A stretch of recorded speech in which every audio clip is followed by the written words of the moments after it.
আমি যদি সালামের উত্তরটা গর্তের ভিতরে থেকে দেই, আপনি তো শুনতে পারবেন, কিন্তু আমার মনের ভিতরে টেনশন হয়, সালামের উত্তর দিতে দেরি হবে না, কিন্তু আপনি নবীর সামনে আমি তো উলঙ্গ অবস্থায় যেতে পারবো না, আপনার সামনে যেতে আমার দেরি হয়ে যাবে, এই জন্য দ্বিতীয় সালামের উত্তরটাও আমি দেই নাই। 3 নাম্বার সালামটা যখন আপনি দিলেন, আমার স্ত্রীর নামাজ শেষ হয়ে গেল, নামাজের সঙ্গে সঙ্গে আমার স্ত্রী গর্তের ভিতরে ঢুকে গেল, আর স্ত্রীর শরীর থেকে যে কাপড়টা ছিল, কাপড়টা আমি নিয়ে, আমি সাহাবী কাপড়টা পরে আপনার সামনে আসছি, এই জন্য 2টা সালামের উত্তরে দিতে পারি নাই, 3য় সালামের উত্তরটা আপনার সামনে দিলাম। জোরে বলেন সুবহানাল্লাহ ওয়া রাহমাতুল্লাহি ওয়া বারাকাতুহু।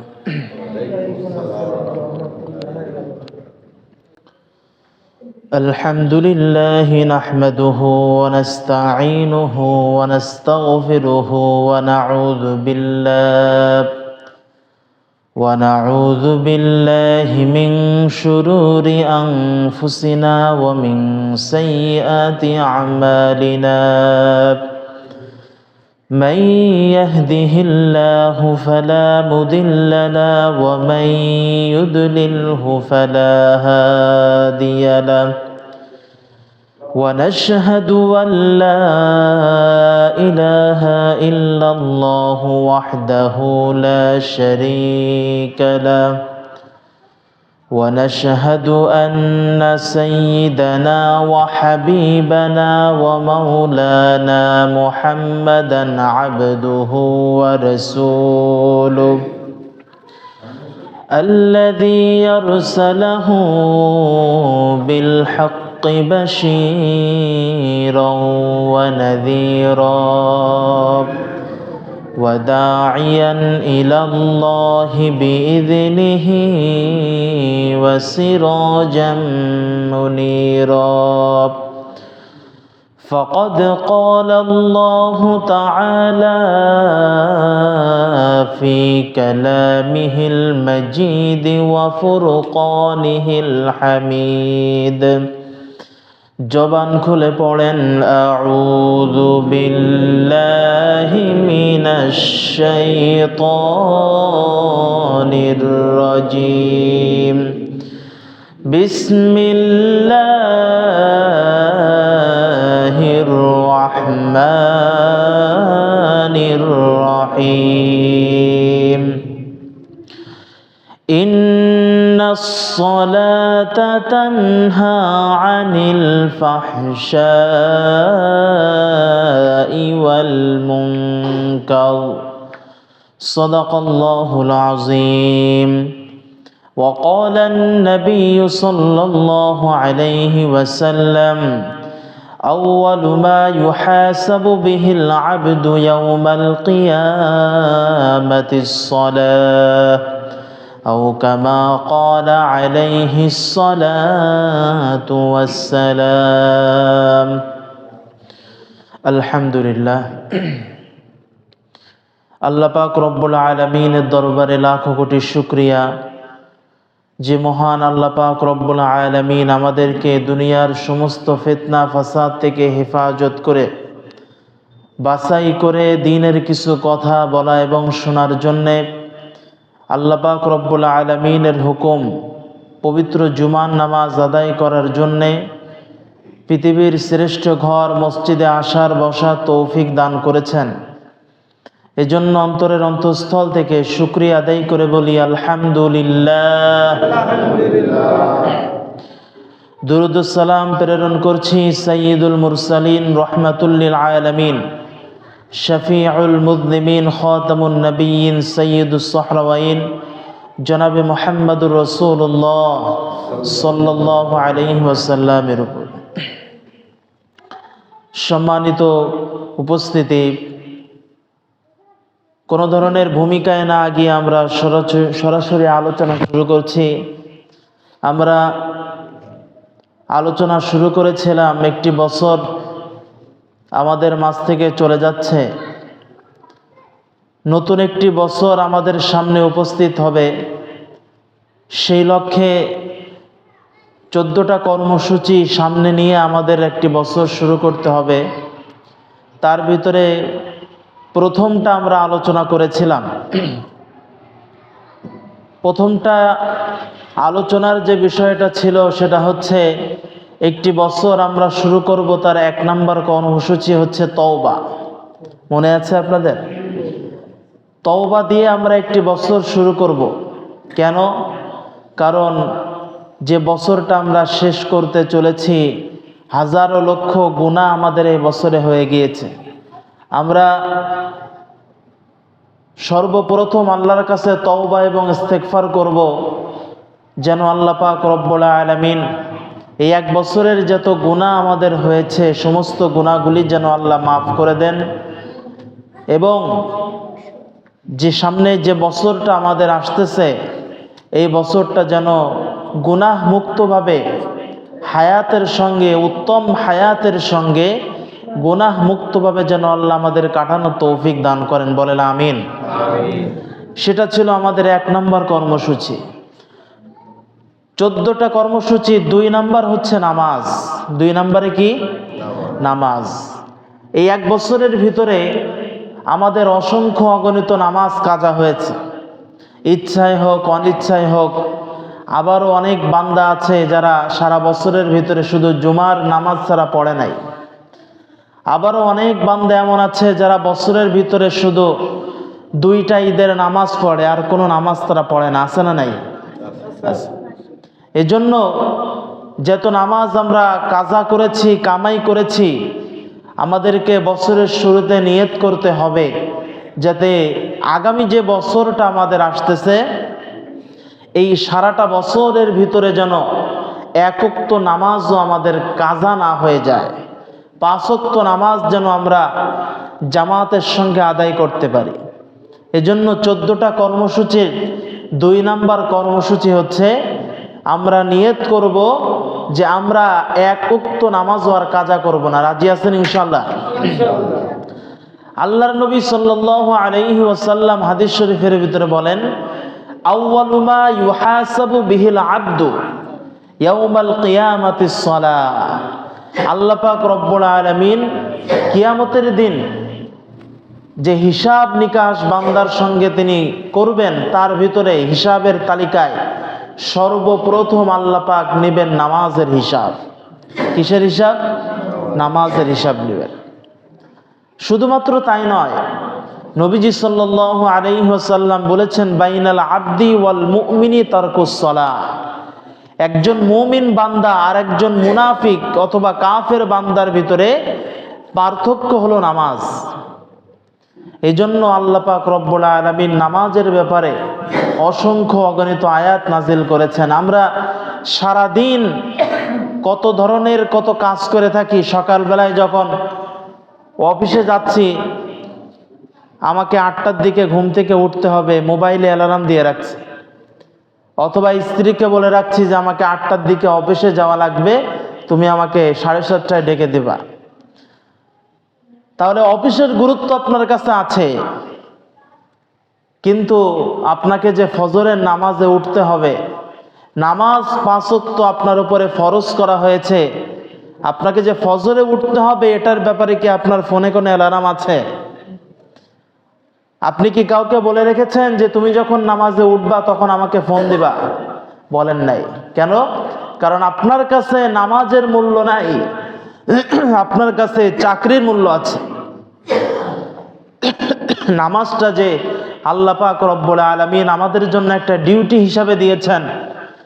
অফিসে যদি আপনি 9টার দিকে যান, 1 ঘন্টা লেট করে যান, আপনার মাথায় এটা চিন্তা আসে যে আমি যে অফিসে লেট করে যাচ্ছি এটার জন্য আমার মালিক হয়তো আমার বেতন কাটতে পারে। কিন্তু এই চিন্তা আপনার মাথায় আসে না যে 5 বার দৈনিক আল্লাহর সামনে দাঁড়ানোর জন্য আল্লাহ যে আমাকে একটা ডিউটি দিয়েছেন, এই ডিউটি যদি আমি পালন না করি তাহলে আল্লাহ আমার আমলনামা থেকে আমার বেতন কেটে নেবে। সেই বেতনটা কি? আপনার যে সওয়াব আছে সেখান থেকে মাইনাস হবে, আপনার জীবনের হিসাব হবে। পদে পদে আল্লাহ পাক আপনার জীবনের হিসাব নেবেন। এটা তো দৈনিক নামাজের কথা বললাম, কিন্তু আমাদের সমাজের ভিতরে যেমন দৈনিক নামাজের লোকও আছে, আবার কিছু কিছু মুসল্লি আছে যারা দৈনিক নামাজ পড়ে না, সাপ্তাহিক নামাজ পড়ে, আছে না?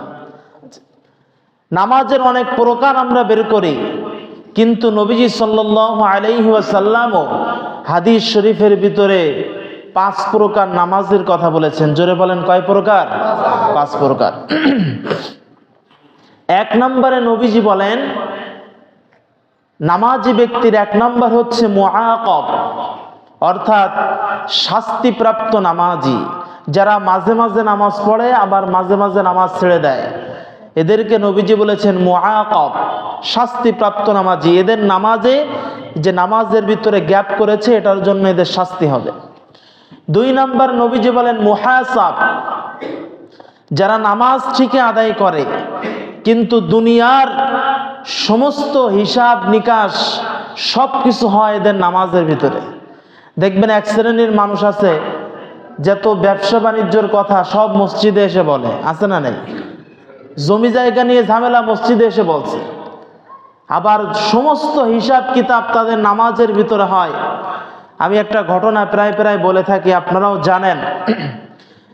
একজন ইমাম সাহেব নামাজ পড়াচ্ছেন,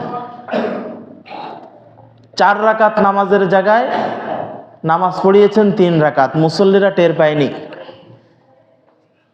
অল্প মুসল্লি ছিল, টের পায়নি। ইমাম সাহেবও বুঝতে পারেন নাই যে আমার 4 রাকাত নামাজের জায়গায় আমার নামাজটা 3 রাকাত হয়ে গেছে। কোনার থেকে একজন ম্যানেজার, দোকানের ম্যানেজার উঠে বলছে, ইমাম সাহেব নামাজ কিন্তু 4 রাকাত হয়নি, 3 রাকাত হয়েছে। ইমাম সাহেব বলছে, আপনি বুঝলেন কি করে? আমি তো 4 রাকাতে নামাজ পড়ছি। মুসল্লিরা কেউ বলল না, আপনি কিভাবে বুঝলেন যে আমার নামাজ 4 রাকাতের জায়গায় 3 রাকাত হয়েছে? তখন ওই ম্যানেজার বলতেছে, আমার 4টা দোকানের দায়িত্ব আছে, আমি এক রাকাত নামাজে এক দোকানের হিসাব করি। প্রতিদিন আমি 4 রাকাত নামাজে আমার 4টা দোকানের হিসাব কমপ্লিট হয়। আজকে আমার যখন 3 রাকাত নামাজ হয়েছে, তখন আপনি সালাম ফিরাই দিয়েছেন, আমার একটা দোকানের হিসাব বাকি রয়ে গেছে। সুতরাং আপনার নামাজ কয় রাকাত? 3 রাকাত। তাহলে এটা কোনো নামাজ হলো? নামাজের ভিতরে সব হিসাব নিকাশ করে। এই জন্য 2 নম্বর মুহাসাব। 3 নম্বর মুকাফফার, যারা নামাজে দাঁড়ায়, নামাজের ভিতরে একবার মন এদিক চলে যায় ওই দিক চলে যায়, আবার মনটাকে শান্ত করে নামাজে নিয়ে আসে। এমন হয় না আমাদের? নামাজে দাঁড়িয়েছি, মনটা বাইরে চলে যাচ্ছে, আবার মনটা আমি নামাজের ভিতরে নিয়ে আসছি, আবার মনটা বাইরে চলে যাচ্ছে, আবার নামাজের ভিতরে নিয়ে আসছি। এইটাকে হাদিসের ভাষায় বলে, এই নামাজিকে বলে হচ্ছে মুকাফফার। 4 নম্বর নবীজি বলেন, 4 নম্বর নামাজি হচ্ছে মুসাব, যারা নামাজে দাঁড়ালে শুধুমাত্র আল্লাহ ছাড়া কোনো চিন্তা তাদের মাথায় আসে না। আর 5 নম্বর হচ্ছে মুকাররব, নৈকট্যপ্রাপ্ত বান্দা যারা আছে তাদের নামাজ, অর্থাৎ নবীদের নামাজ। আল্লাহর নবী সাল্লাল্লাহু আলাইহি ওয়াসাল্লাম হাদিসের ভিতরে 5 প্রকারের কথা বললেন।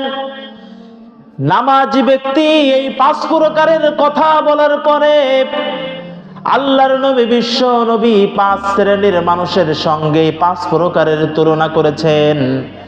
আল্লাহর নবী বলেছেন, 1 নম্বরে মুআকাব, অর্থাৎ শাস্তিপ্রাপ্ত নামাজি, যারা মাঝে মাঝে নামাজ পড়ে আবার মাঝে মাঝে নামাজ পড়ে না। আল্লাহর নবী, বিশ্ব নবী বলেন, এই যে যারা মাঝে মাঝে নামাজ আদায় করে আবার মাঝে মাঝে নামাজ ছেড়ে দেয়, এইটা হলো মুনাফিকের নামাজ। সলাতুল মুনাফিকিন, যারা মুনাফিক যারা আছে তারা মাঝে মাঝে নামাজ আদায় করে আবার মাঝে মাঝে নামাজ ছেড়ে দেয়। 2 নম্বরে বলেছেন মুহাসাব, ধমকপ্রাপ্ত নামাজি, যারা নামাজ আদায় করে আবার নামাজের ভিতরে দুনিয়ার সমস্ত হিসাব কিতাব কমপ্লিট করে, মুহাসাব। আল্লাহর নবী, বিশ্ব নবী বলেন, এইটা হলো গাফিলিনদের নামাজ, যারা নামাজ ঠিকই আদায় করে কিন্তু নামাজের ব্যাপারে সবসময় উদাসীন অবস্থায় থাকে। মনে চাইছে নামাজ পড়ে আসলাম, মনে চাইছে পড়লাম, কিন্তু মনে শান্তি নাই। গাফিলিনদের নামাজ 3 নাম্বার বিশ্বনবী বলেন মুকাফফার। যেই ব্যক্তি নামাজ আদায় করে, নামাজের ভিতরে মন চলে যায় আবার ধরে নিয়ে আসে, আবার মন চলে যায় আবার ধরে নিয়ে আসে, এইভাবে নামাজের ভিতরে শয়তানের সঙ্গে জিহাদ করে, শয়তানের সঙ্গে যুদ্ধ করে। একবার মন চলে যায় আবার নিয়ে চলে আসে, আবার মন চলে যায় আবার নিয়ে চলে আসে। আল্লাহর নবী বিশ্ব নবী বলেন এই শ্রেণীর মানুষের নামাজটা আল্লাহর কাছে অনেক পরিমাণে প্রিয়। নামাজের ভিতরে শয়তান মনটা ওই দিক ঘুরিয়ে দেয়। ওই ব্যক্তি চিন্তা করে না না আমার মনটা বাইরে দিলে চলবে না, আবার নামাজের ভিতরে মন নিয়ে চলে আসে। আল্লাহর নবী বিশ্ব নবী বলেন এই যে নামাজই আছে, এই নামাজটা হলো মাগফুরিন, ক্ষমা প্রাপ্ত বান্দাদের নামাজ। 4 নাম্বার মুসাব। যেই ব্যক্তি নামাজে দাঁড়িয়েছে, নামাজের ভিতরে দুনিয়ার কোনো খেয়াল নাই, আল্লাহর কথা মনে করে নামাজ শুরু করে, আবার আল্লাহর কথা মনে করে নামাজটা শেষ করে। নবীজি বলেছেন এইটা হচ্ছে সলাতুল আউলিয়া। আল্লাহ পাক রব্বুল আলামিনের যারা ওলি আছে, বন্ধু আছে, তাদের নামাজ। 5 নাম্বার বিশ্বনবী বলেন মুকাররব, নৈকট্যপ্রাপ্ত বান্দা যারা আছে, যারা নামাজে দাঁড়ালে পৃথিবীর কোনো খেয়াল থাকে না, নবীরা যেইভাবে নামাজ আদায় করেছেন সেইভাবে নামাজ আদায় করে। আল্লাহর নবী বিশ্ব নবী বলেন এইটা হলো সলাতুল আনবিয়া, এইটা হলো নবীদের নামাজের সঙ্গে সাদৃশ্য। তাহলে নামাজি কয় প্রকার হাদিসের ভাষায়? 5 প্রকার। সম্মানিত ভাইরা, এই জন্য নতুন বছরে আমাদের নিয়ত করতে হবে আমরা এক ওয়াক্ত নামাজও ছেড়ে দিব না। রাজি আছেন ইনশাল্লাহ?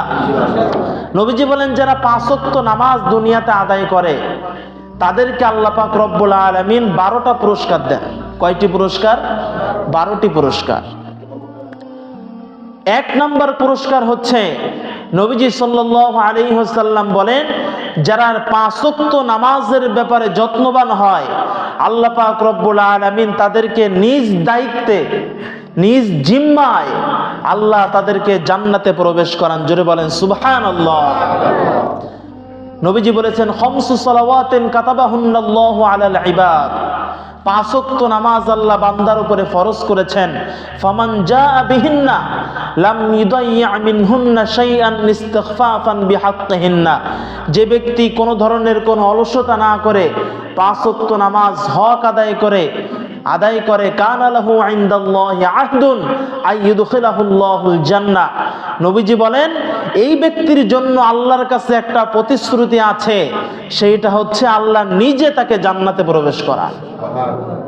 1 নাম্বার পুরস্কার। 2 নাম্বার, আল্লাহ পাক রব্বুল আলামিন নামাজি ব্যক্তির সব ধরনের অস্থিরতা, চিন্তা, পেরেশানি থেকে আল্লাহ পাক তাদেরকে মুক্ত করে দেন। জোরে বলেন সুবহানাল্লাহ।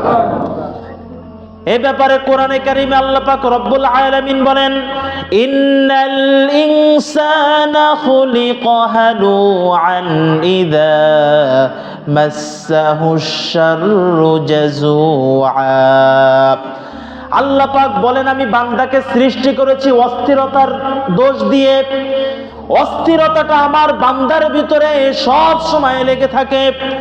ইদা মাসসাহুশ শাররু জাযুআ, যখন নাকি কোনো ধরনের কোনো অকল্যাণ আমার বান্দাকে স্পর্শ করে, সঙ্গে সঙ্গে আমার বান্দা উৎকণ্ঠিত হয়ে যায়, অস্থির হয়ে যায়।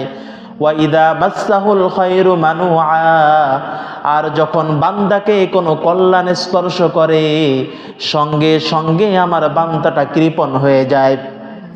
দেখবেন আগে গরিব মানুষ ছিল, টাকা পয়সা হয়ে গিয়েছে, ওই যে গরিব থাকা অবস্থায় অভ্যাস ছিল মানুষকে দান না করা। কোটিপতি হওয়ার পরে অনেকের ভিতরে অভ্যাসটা চলে আসে, লোকজন বলে ওর লক্ষ লক্ষ টাকা থাকতে পারে, ওর ভিতরে কৃপণতা স্বভাবটা আছে। এমন মানুষ আছে না নাই? এই জন্য আল্লাহ বলেন যখন খারাপ তাকে স্পর্শ করে তখন উৎকণ্ঠিত হয়ে যায়, আবার যখন কল্যাণ স্পর্শ করে টাকা পয়সার মালিক হয়ে যায়, ওই সময় ওই ব্যক্তির ভিতরে কৃপণতা চলে আসে। আল্লাহ পাক বলেন কিন্তু এক শ্রেণীর মানুষ দুনিয়ার ভিতরে আছে যাদেরকে কোনো কৃপণতা স্পর্শ করতে পারে না, যাদেরকে অস্থিরতা স্পর্শ করতে পারে না, দুশ্চিন্তা স্পর্শ করতে পারে না, সব ধরনের টেনশন থেকে আল্লাহ পাক তাদেরকে মুক্ত করে দেন। সেই কথাই আল্লাহ পাক কোরআনে কারীমের ভিতরে বলে দিয়েছেন, শোনো শোনো তারা কারা। আল্লাহ পাক বলেন ইল্লাল মুসাল্লিনাল্লাযীনা হুম আলা সালাতিহিম দাইমুন। জোরে বলেন আল্লাহু আকবার, আর জোরে আল্লাহু আকবার। আল্লাহ পাক বলেন যারা মুসল্লি, যারা নামাজ আদায় করে, নামাজের ব্যাপারে যত্নবান হয়, কোন ধরনের টেনশন তাদেরকে স্পর্শ করতে পারবে না, দুশ্চিন্তা তাদেরকে স্পর্শ করতে পারবে না। কারণ বান্দা যখন দুশ্চিন্তায় পড়ে দুনিয়ার কারোর কাছে চায় না, চায় কার কাছে? আর আসতে বলেন, আল্লাহর কাছে যায়। এজন্য নামাজি ব্যক্তির 2 নম্বর পুরস্কার হচ্ছে সব ধরনের অস্থিরতা, টেনশন, পেরেশানি থেকে আল্লাহ তাকে মুক্ত করে দেন। 3 নম্বর, আল্লাহ পাক ঘোষণা দিচ্ছেন যারা নামাজকে হক আদায় করে তাদেরকে কোনো ধরনের অশ্লীলতা, অপছন্দনীয় কাজ তাদেরকে স্পর্শ করতে পারে না। আল্লাহ পাক এই ব্যাপারে কোরআনে কারীমের ভিতরে বলেন ইন্নাস সালাতা তানহা আনিল ফাহশাই ওয়াল মুনকার। নিশ্চয় নামাজ অশ্লীলতা থেকে হেফাজত করে, অস্থির কাজ থেকে হেফাজত করে নামাজ। কিন্তু আমরা দেখতে পাই সমাজের ভিতরে নামাজ পড়ে আবার সুদ খায়, নামাজ পড়ে আবার ঘুষ খায়, নামাজ পড়ে আবার সব ধরনের অন্যায় কাজ করে। এমন মানুষ আমার সমাজে আছে না নাই? জোরে বলেন আছে না নাই? এদের নামাজ কি কবুল হয় আল্লাহর কাছে? কবুল হয় না। এজন্য 3 নম্বর পুরস্কার হচ্ছে যে ব্যক্তি নামাজ আদায় করবে আল্লাহ তাদেরকে সব ধরনের অশ্লীল কাজ থেকে, অপছন্দনীয় কাজ থেকে হেফাজত করবেন। 4 নম্বর পুরস্কার নামাজি ব্যক্তির, যারা নামাজকে যত্ন সহকারে আদায় করে আল্লাহ তাদের এই নামাজের ভিতরে সব ধরনের, এই যে সময় আমরা পাই ফজরের থেকে জোহর পর্যন্ত মাঝখানে একটা সময় আছে না, জোহরের থেকে আসর, আসরের থেকে মাগরিব, মাগরিব থেকে ঈশা, মাঝখানে যে সময়টুকু আমরা নামাজের বাইরে থাকি, এই সময়ের ভিতরে যদি কোনো সগীরা গুনাহ হয়ে যায় আল্লাহ পাক নামাজের বদৌলতে সেই গুনাহগুলিকে মাফ করে দেন। জোরে কোন সুবহানাল্লাহ। শুধুমাত্র তাই নয়, গত জুম্মা আমরা আদায় করেছি, আবার এই জুম্মা আমরা আদায় করছি। এই যে এক জুম্মা থেকে আরেক জুম্মা আমরা আদায় করলাম, এই এক জুম্মা এবং আরেক জুম্মার মাঝখানে যে সময়টুকু আছে, যে ব্যক্তি নামাজে যত্নবান হয়, মাঝখানে যত সগীরা গুনাহ হয় সমস্ত সগীরা গুনাহ আল্লাহ মাফ করে দেন। সুবহানাল্লাহ বলবেন না? তাহলে নামাজি ব্যক্তির 4 নম্বর পুরস্কার এটা। 5 নম্বর পুরস্কার, যে ব্যক্তি নামাজ যত্ন সহকারে আদায় করে আল্লাহ পাক দুনিয়া এবং আখিরাতে তার মর্যাদাকে বাড়িয়ে দেন। দলিল, নবীজি সাল্লাল্লাহু আলাইহি ওয়াসাল্লামের একজন সাহাবী ছিলেন গোলাম সাওবান রাদিয়াল্লাহু আনহু। এই সাওবান রাদিয়াল্লাহু আনহুর কাছে একজন এসে বলছে, হে আল্লাহর নবীর সাহাবী, আপনি তো নবীজির কাছে দীর্ঘদিন ছিলেন, আপনি আমাকে এমন একটা আমলের কথা বলে দেন যে আমলটা আমি যদি সব সময় করি আল্লাহ পাক আমাকে দুনিয়াতে মর্যাদা বাড়িয়ে দিবেন এবং আমাকে জান্নাত দান করবেন। হযরতে সাওবান রাদিয়াল্লাহু আনহু বলেন, তুমি আমাকে যেই প্রশ্নটা করলে এই একই প্রশ্ন আমি বিশ্ব নবীর কাছেও করেছিলাম। নবীজি আমাকে তখন উত্তর দিয়েছিলেন, আলাইকা বিকাসরাতিস সুজুদ, তুমি যদি আল্লাহর জান্নাতে যেতে চাও, তুমি যদি দুনিয়ায় তোমার মর্যাদাকে বাড়াতে চাও, তাহলে অধিক পরিমাণে আল্লাহকে সিজদা করো। জোরে কোন সুবহানাল্লাহ। তাহলে 5 নম্বর পুরস্কার, নামাজের মর্যাদা আল্লাহ দুনিয়া আখিরাতে বাড়িয়ে দেন। 6 নম্বর পুরস্কার হচ্ছে যে ব্যক্তি 5 ওয়াক্ত নামাজ জামাতের সঙ্গে আদায় করে, এই ব্যক্তি কিয়ামতের ময়দানে বিশ্বনবী সাল্লাল্লাহু আলাইহি ওয়াসাল্লামের সঙ্গে একই সাথে জান্নাতে থাকতে পারবে। এর থেকে সৌভাগ্যবান আর কিছু আছে? আল্লাহর নবীর সঙ্গে একসঙ্গে জান্নাতে আমরা থাকতে পারবো যারা আমরা নামাজ আদায় করি। একজন সাহাবী দলিল দিচ্ছি, নবীজি বলেন, একজন সাহাবী কুনতু আবিতু মা রাসূলিল্লাহি সাল্লাল্লাহু আলাইহি ওয়াসাল্লাম, একজন সাহাবী বলেন যে আমি এক রাতে নবীজির সঙ্গে রাত কাটালাম। তাহাজ্জুদের সময় যখন হয়ে গেল, আমি তখন নবীজির ওযু করার জন্য পানি এনে দিলাম, মেসওয়াক এনে দিলাম, একটা গামছা এনে দিলাম। নবীজি আমার কাজে খুশি হলেন।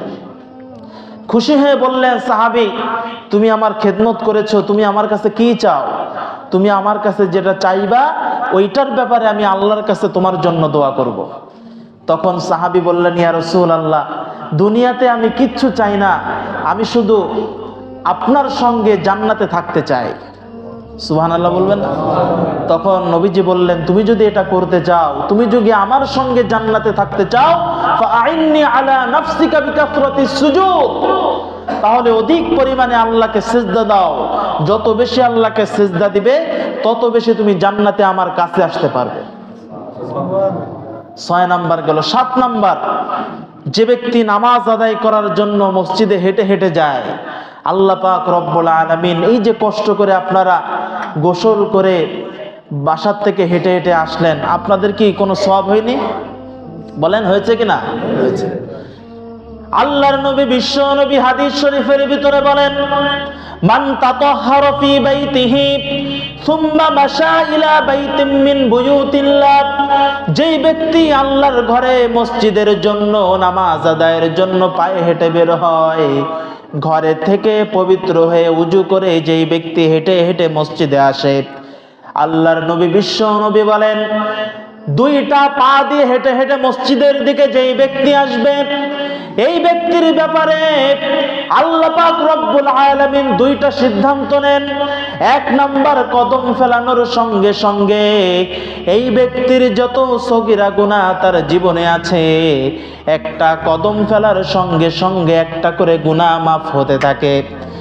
2 নাম্বার, আরেকটা কদম ফেলানোর সঙ্গে সঙ্গে আল্লাহ পাক রব্বুল আলামিন তার আমলনামায় একটা করে নেকি লিখতে থাকেন। যেরকম সুবহানাল্লাহ, যত কদম আপনি হেঁটে হেঁটে মসজিদের দিকে আসবেন, এক এক কদমে একটা করে গুনাহ মাফ হবে, আর একটা কদমে একটা করে সওয়াব বাড়িয়ে দিবেন কে?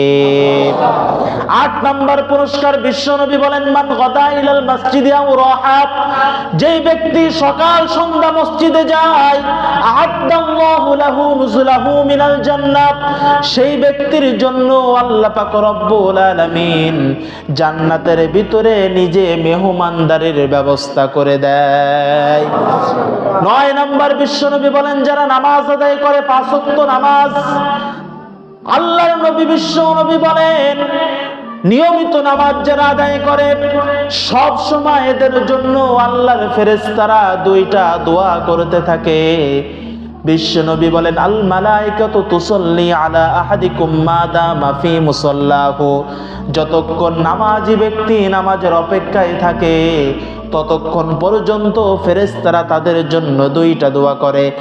1 নাম্বার, আল্লাহুম্মা গফির লাহু, আল্লাহকে বলে, ওগো আল্লাহ, তোমার এই বান্দা নামাজ আদায় করার জন্য বসে আছে, অপেক্ষায় আছে, ওগো আল্লাহ, তোমার বান্দাকে তুমি ক্ষমা করে দাও। 2 নাম্বার, আল্লাহুম্মা রহমহু, ও আল্লাহ, তোমার বান্দা তোমার পায়ে সিজদা দেওয়ার জন্য বসে আছে, এই ব্যক্তির উপরে তুমি তোমার রহমত নাজিল করে দাও। 10 নাম্বার, যে ব্যক্তি নামাজের জন্য অপেক্ষা করতে থাকে, নামাজ আদায় করে, বিশ্ব নবী বলেন, যতক্ষণ পর্যন্ত এই ব্যক্তি নামাজের অপেক্ষা করতে থাকে ততক্ষণ পর্যন্ত ওই ব্যক্তির গুনাহ মাফ হতে থাকে। নবীজি বলেন, 3টা কাজ যে ব্যক্তি করবে ওই ব্যক্তির সেকেন্ডে সেকেন্ডে গুনাহ মাফ হবে। আল্লাহর নবী বিশ্ব নবী বলেন, আলামা আদুল্লুকুম আলামা ইয়ামহুল্লাহু বিহিন্নাল খাতায়া, সাহাবীদেরকে বলেন, ও সাহাবী, তোমাদেরকে কি এমন কোন কাজের কথা আমি বলে দিব না, যেই কাজগুলি যদি তোমরা তোমাদের জীবনের ভিতরে করতে পারো তোমার জীবনের সব গুনাহগুলিকে আল্লাহ মাফ করে দিবেন। সাহাবায়ে কেরাম বললেন, ইয়া রাসূলুল্লাহ, অবশ্যই বলেন।